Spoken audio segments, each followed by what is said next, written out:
شالوم شالوم شالوم بيتسب እግዚአብሔር አምላኽ ከመይ ሓዲርኩም ኣንዓኹም ሰላሕ ዲን ካብ ንክርስቶስ ዝገልጽ ትውልዲ ዓለም ለኻዊ ቤተ ክርስቲያን ድፍኖ ናይ መዓልቲ ቃል ድብል መደብና እዩ ሰላምን ጸጋን ናይ ክርስቶስ ይብዛሕልኩም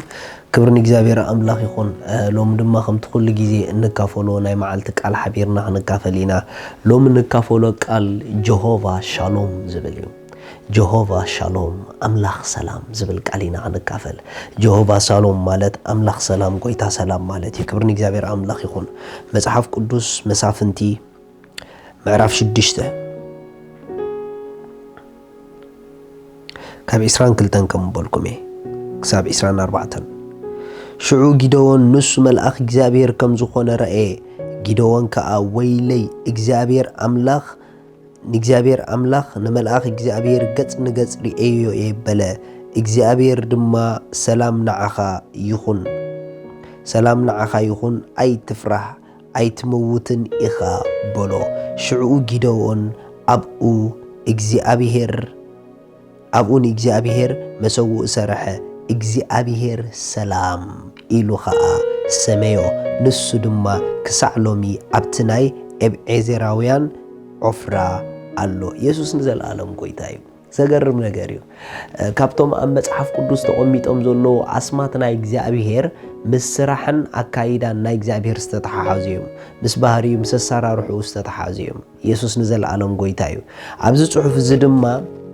ጊዶን ና እግዚአብሔር መልአኽ ረኤ ሞጦፋው ኪሉ ፈሪሑ ድጠፍ መሲሎ ድሞት መሲሎ እግዚአብሔር ግን ተገሊጹ እሱ ንዑኡ መን ምዃኑ ነጊሮ ደጥፋ አምላኽ ከም ደይኮነ ናይ ሰላም አምላኽ ከም ዝኾነ ነጊሮ እግዚአብሔር አምላኽ ስሙ ይባረኽ አይትፍራህ አጆኻ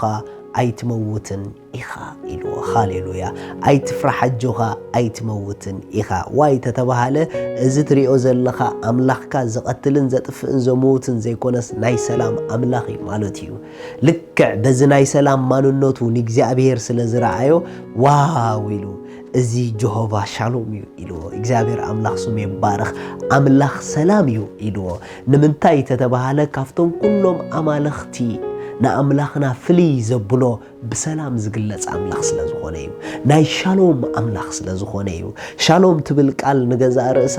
ሰላም ብትብል መልክዕ ኣብ ትግርኛ ተጠቂሳ ዘላ ግን ከምዚ ንሕና ንዝለመድናዮ ሰላም ሰላም ጥራሕ አይኮነት ኖ እዛ ሻሎም ትብል ብኹሉ ነገር ደሓን ይኹነልካ ብኹሉ እንትናኻ ደሓን ይኹነልካ ተመልከት ብጥዕና ብስራሕ ብኹሉ መንገዲ ደሓን ይኹነልካ ፐርፌክት ዝኾነ ሰላም ተመልከት እግዚአብሔር አምላኽ ስሙ ተባረኸ ይኹን ስለዚ እግዚአብሔር ናይ ብኹሉ እንትና ደሓን ዝገብር አምላኽ እዩ that's why Jehovah Shalom ተባሂሉ በጥዕናና ሰላም በትምርትና ሰላም በሐዳርና ሰላም በቢዝነስና ሰላም በህይወትና በናብራና በሁሉ ነገርና ደሓን ኮነልና ማለት እዩ ኢየሱስ ክርስቶስ ንዘለዓለም ጎይታ እዩ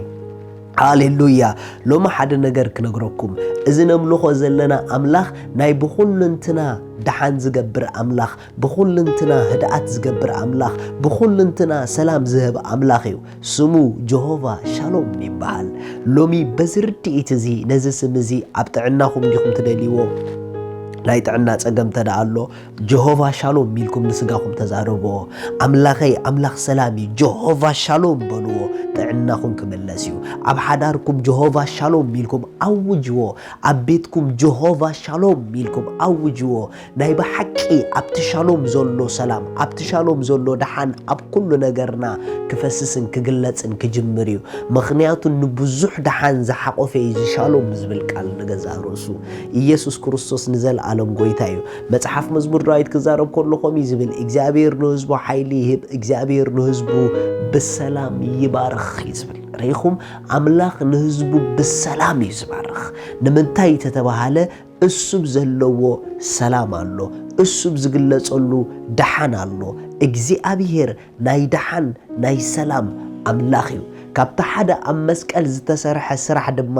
ሻሎም ይኾይኑልና መታ ንሕና ሰላም ክንረክብ ይዝብል መጽሓፍ ቅዱስ መቕጻዕትና ኣብኡ ወረደ መታ ንሕና ሻሎም ክኾነልና መታ ንሕና ምስ ኣምላኽን ብህይወትን ብኹሉ ደሓን ክኾነልና ሃሌሉያ እግዚአብሔር ንደሓንና ዝንቀሳቐስ ኣምላኽ እዩ ኣምላኽና ንሰላምና ዝሰርሕ ኣምላኽ እዩ እግዚአብሔር ናይ ሻሎም ኣምላኽ እዩ ሃሌሉያ ዳስ ዋይ ጊዶን ብጣዕሚ ተደኒቁሉን እግዚአብሔር ክጠፍእ ኢሉ ክፈርሕ ዝጸንሐ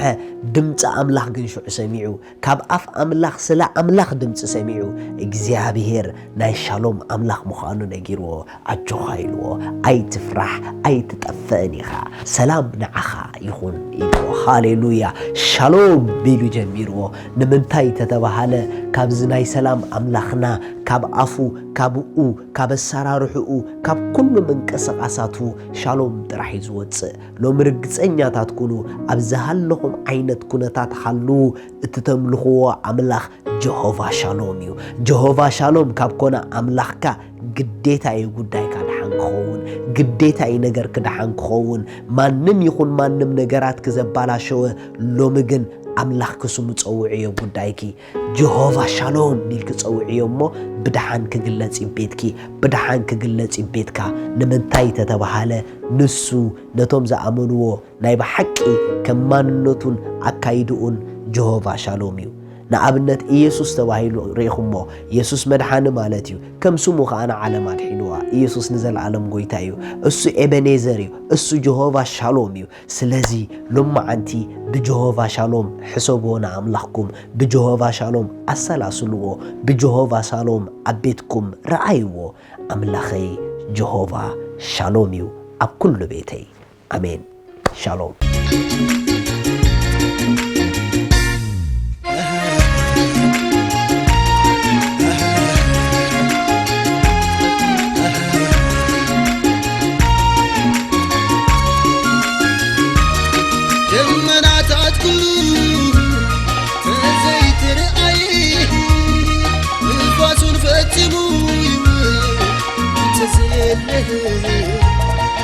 Let's go.